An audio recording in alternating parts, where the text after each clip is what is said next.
Every team, every topic, everywhere. This is Believe. What's up, family? Gerald the Bossman here. You're tuned into the Bossman Show on AM 1010, AM 1430, 1055 The King. Check The King out at 105theking.com and the Bossman Show at bossmanshow.com. Hit me up on Instagram, The Bossman Show, Twitter at Bossman Show, and Facebook, Bossman Show. It's the Bossman on your radio. Listen to the Bossman Show with your host, JR, Saturdays at 9 a.m. right here on AM 1010, The King. What's up, good people? BetOnline is your number one source for all your betting needs. The latest odds, lines, and matchup reports for baseball, boxing, golf, and more. BetOnline continues to be the fastest and easiest way to place your wagers, including live betting and your favorite casino and card games available to play right from your phone. Head to the website or use your mobile device to sign up today and get in on the action. Remember to use your promo code BELIEVE, B-L-E-A-V, for your 50% welcome bonus on your first deposit. BetOnline, where the game starts. BS3 Network, changing the way you watch TV. Yes, BS3 Network, changing the way you watch TV, covering content and hot topics from A to Z, sports, music, society and culture, movie reviews, you name it, we have it. Check it out on bs3network.com or check us out on Roku, BS3 TV on Roku, as well as check out your favorite podcast on all podcast platforms or Spreaker.com/BS3 Network. You are now tuned to BS3 Network.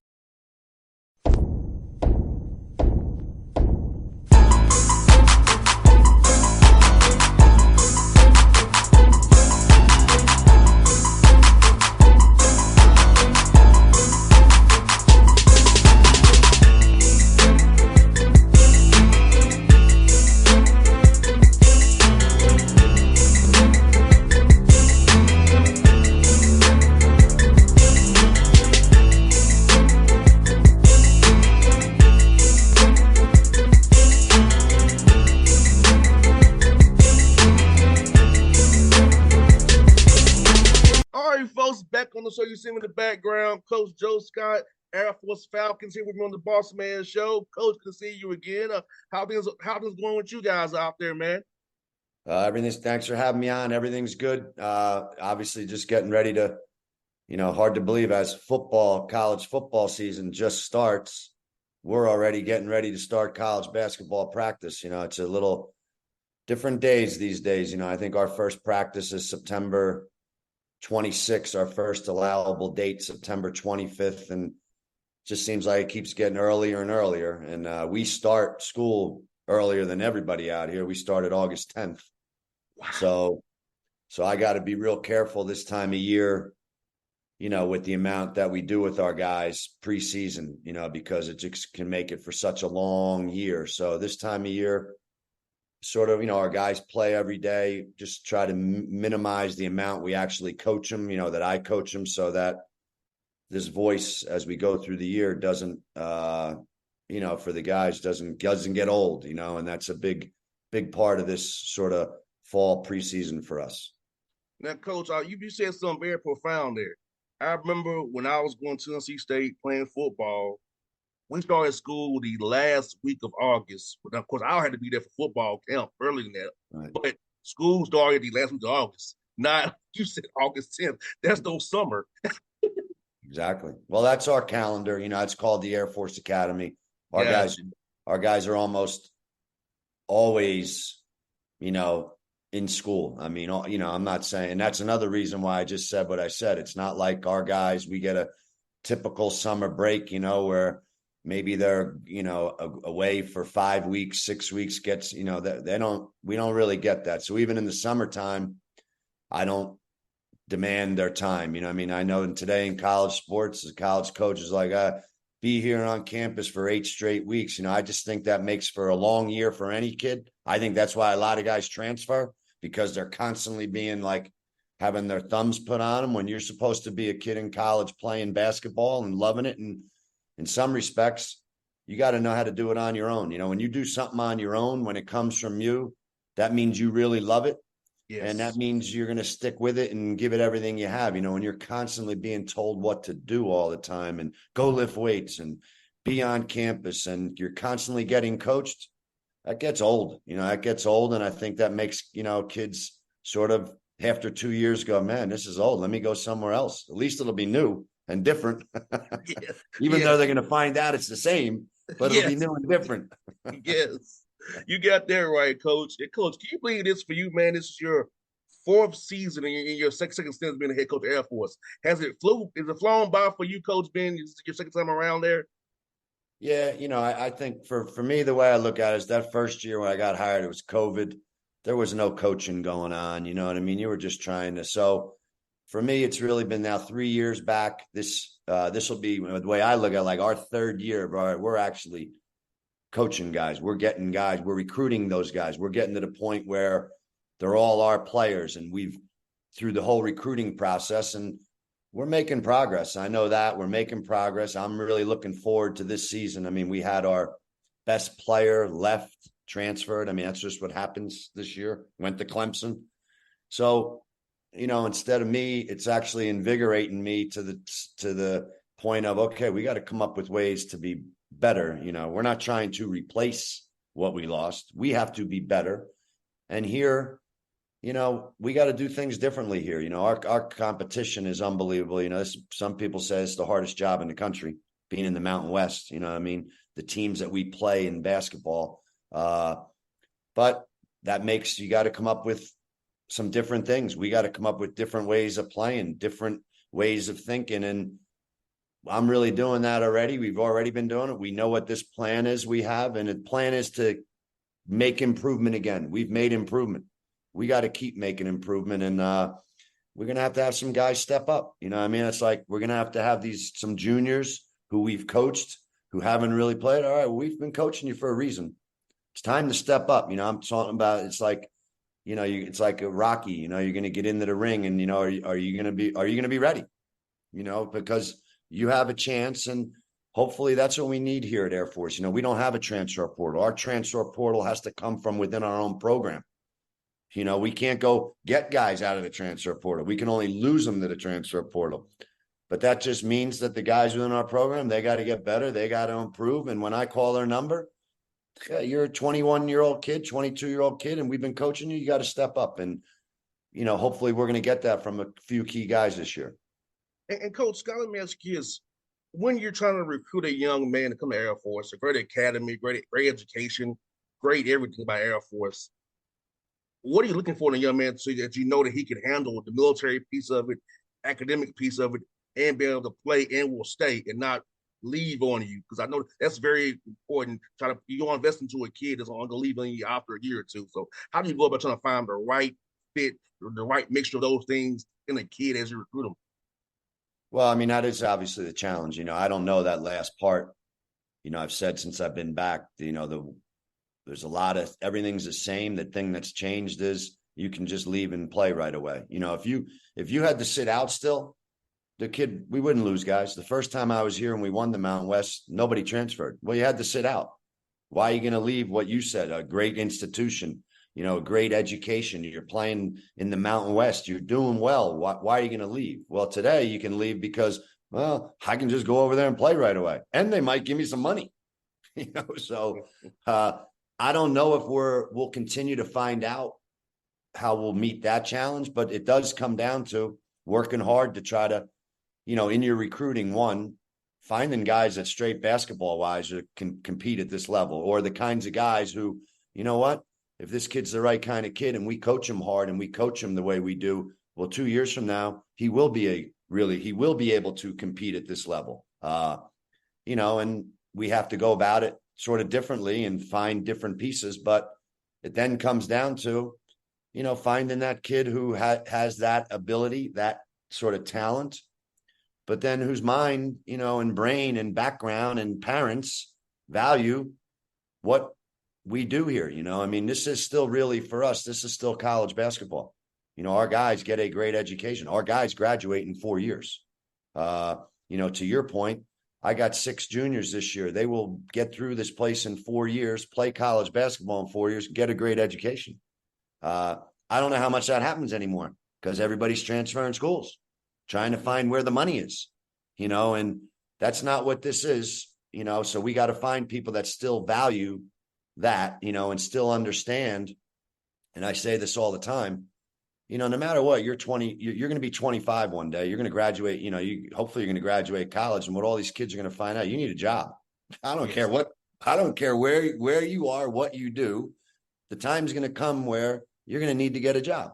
And here you go to the Air Force Academy, you graduate with a great degree, you got a job. You got one of the best jobs in the country. Automatic. You're making $90,000 a year. You got great benefits. You got a job in the career that you picked and majored in college. So, we still have to find people that understand that, value that, and know there's going to be the rest of your life, and I say this all the time. I mean, in this world we live in today, a lot of these kids are just going to find out when they're 26, there's no NIL money anymore. There's no such thing as NIL when you're 26 years old. Nobody's giving you money. You know what I mean?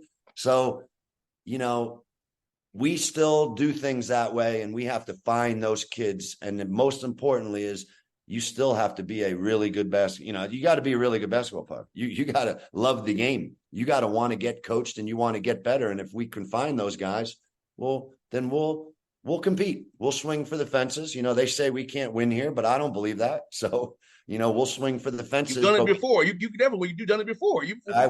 And I know the kinds of kids you got to get, and if you get them, then you do swing for the fences and you see what happens, So that's sort of the process we're in right now. And for us, that's every year we got to find those kids and bring them in and see who's going to develop and see who's going to put the time in, because you'll be amazed when you get an 18-year-old kid.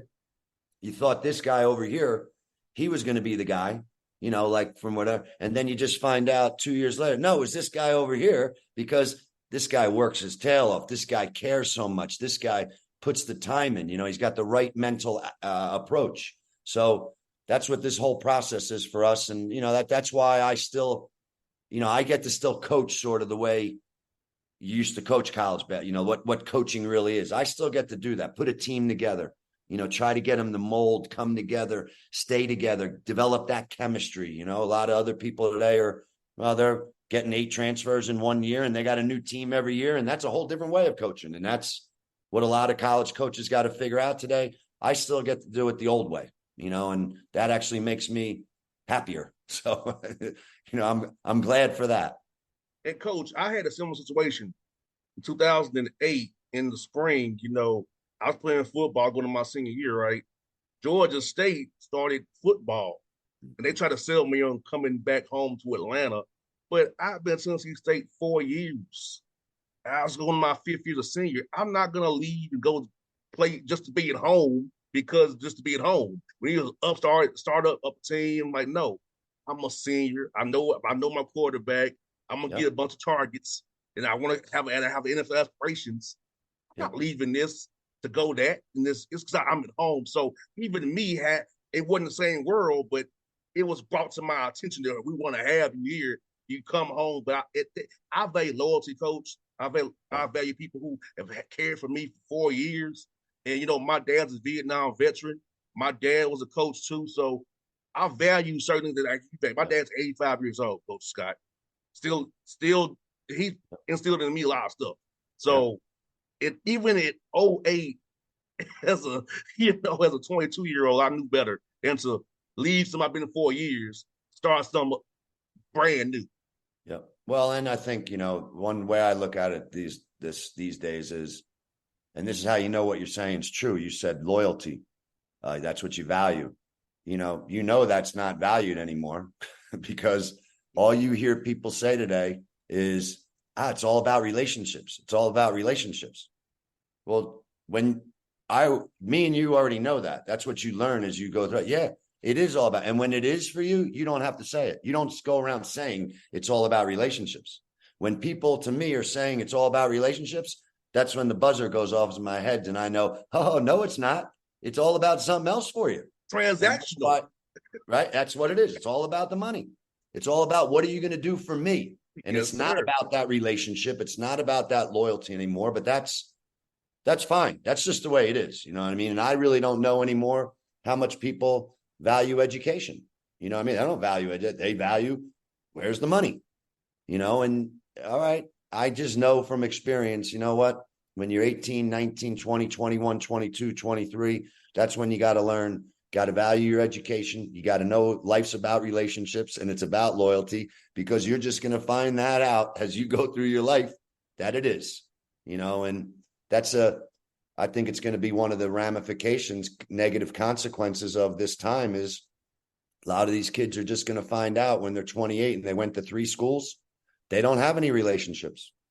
You know what I mean? Because you didn't take the time to build them because it was all about you and what you wanted. And, you know, so again, I'm fortunate that I coach at a place where that is still what it's all about. You know, I'm unfortunate, you know, because it's such a hard job, you know, like that we're not the same as San Diego State. We're not the same as Colorado State, but we got to figure out ways to beat them. Well, that's what coaching's all about. That's what competition's all about. And we're still sort of doing it, you know, in that fashion, which, like I said earlier, you know, makes me really enjoy what I do. And Coach Scott, my dad was so happy here. I'm talking to you because my dad's a West Point guy. So my dad's so happy to be talking to you today because he said, son, you're doing the right thing. People need to hear about the military schools. I said, Dad, I understand that. I know what I'm doing. That's right. You know, but I'm thankful for my dad, Coach Scott, because my dad gave me those qualities that are missing in today's young man. My dad instilled in me young about lower relationships, making sound decisions, seeing the bigger picture, not the small picture. And a lot of these guys are taking this quick money just to be the 8th man on the bench and not. And where's your tape? Where's your film at? You didn't play. You only played 4 minutes here, 8 minutes a game, and we don't want to sign you. I'd rather be a world beater at a quote unquote non-power 5 school and put out good film and put out good tape and get signed that way, and not just selling to take this quick money and I'm on the bench forever. You know, I'm not playing. Yeah, well, I mean, I call it the long game. You know, I mean, everybody today wants to play the short game, and that's not the way in life to be successful in life. You know, I mean, it's called the long game. You got to know it's the long game, and you put your time in. You build those relationships. You know, I have a son who plays at Princeton, and well, guess what? He's got great teammates. It's the long you play, you build that. You know what? You end up with something special. You know, and I played at Princeton and played for Coach Carrill. And all of us had one coach for 30 years, and the bonds that we have, the friendships that we have, you know, that's what college sport, you know, that's what it's about. You know what I mean? Everybody, okay, I want to keep playing. Right. Everybody wants to keep playing, but we all know in the grand scheme of things, the amount that you keep playing is going to be nowhere near the amount of the rest of your life. Yes. You know, and so, you know, again, we try to find those people. It might be getting harder and harder to find people who value education and the things we're talking about, but they're still out there and we got to do it. And when you do it that way, I think, you know, over the course of 4 years and 5 years, man, you really do get something special. You know what I mean? You get to compete at such a high level. You get to compete at such a high level doing what you love with people you really respect and have a relationship with. And there's nothing like that. You know what I mean? That's called being on a team. And a lot of these kids, right. A lot of these kids they're not on a team, man. They're all on their own team. These people are, you know, there's nothing like being on a team. You know what I mean? And when you're on one and you know it, that's when it's fun, you know, and when you're not, and you're on a bunch of guys who think they're on a team who are all on their own team, it ain't any fun. You know, I mean, and so again, I'm fortunate that I get to keep coaching this way, you know, and having to do it in a way where, okay, we got to come up with some different ways to compete against San Diego State, to play against New Mexico. You know, we got some really good teams in this league. San Diego State played for the national championship last year. All right, we got to figure out, I got to get guys who say, you know what? It doesn't matter what they say, right? It's what we do. Because They say we can't beat them. All right. I don't know who they are, and I don't care who they are.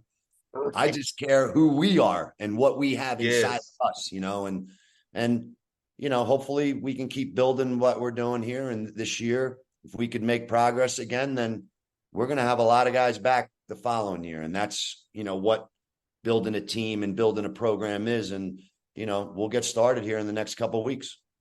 And Coach, I got two more for you, Coach. One of them is about your MTE you having out there, man. Tell me about the MTE you guys are hosted and what teams will be involved in that MTE.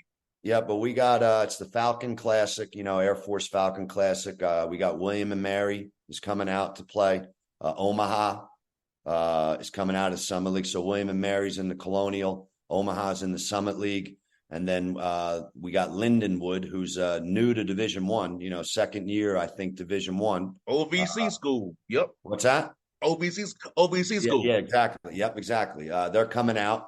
They're from St. Louis. So, it's going to be good. It's going to be 3 games at our place, but we're doing 3 games over 4 days. So there'll actually be like a day off in between. But it's one of those things where these MTEs, doesn't matter if you're in one of the big time ones or whether you're in one that we're doing, it's an opportunity sort of to play 2 games in 2 days. Maybe take a day. It's almost like conference tournament at the end of the year. Somewhere in there, you got to get that experience of, yeah, we got back-to-back games. We might have 3 games in a row if you want to actually win your conference tournament. So again, it's making sure you have those opportunities on your schedule. And for us, makes us, we got to be good at home. In order to be good at home, you got to play home games. You got to win those games. And when you're building a program again, well, then your fans are there and they see you playing at home and they see you winning. Okay, you do that non-conference. That's what you got to do first before you say you're going to do it in the Mountain West. I know we got to figure out how to win league games at home. Well, guess what? Best way to do that is win non-conference games at home. And then you're developing that habit of winning, having a home court advantage, and then you figure out how to take that next step in league. That's one for your coaches. With Coach, you're not coaching hard and doing your thing on the court, man. How do you get time just to Coach Scott and to decompress a little bit, get away from basketball and just kind of enjoy life? Well, I think I'm fortunate. I think just in the fact that I played for Pete Carrill, coached with Pete Carrill. My experience in coaching, and people would maybe look at Pete Carrill and think he was like just an intense, which he was, but he was an unbelievable sort of mentor, because I think sometimes someone might look at me like, well, he's so intense. And well, I think since I am, and since he was, we have such a way to know that, well, okay, I'm that intense, but you can't be that way all the time. So then there's a balance that I just naturally have. It's almost like when I leave, you know what I mean? And that doesn't mean I don't think, okay, what can we do better? But I'm not staying and going crazy, and I'm not crazy with my assistants. You know what I mean? It's like, hey, you guys have to have your own life. You're professionals. You got to figure that out. And, you got to know how to do your job. And I think if you can do it that way, again, you build a good team. I know my staff, my coaches like each other. They love being with each other. They enjoy spending time with each other. We spend time with each other outside of basketball, and I think that's what coaching really is. We all know, okay, I know you got to win. We all know you got to win. We all know there's that kind of pressure.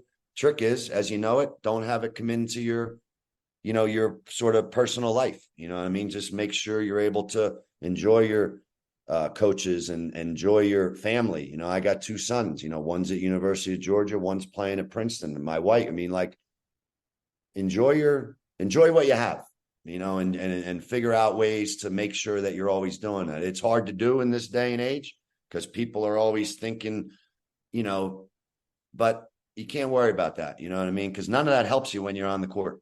You know what I mean? None of that helps you get your players to do the things that you're asking them to do better, So that is a trick. But like I said, I think I just had really good men, playing for Coach, working with him, Bill Carmody.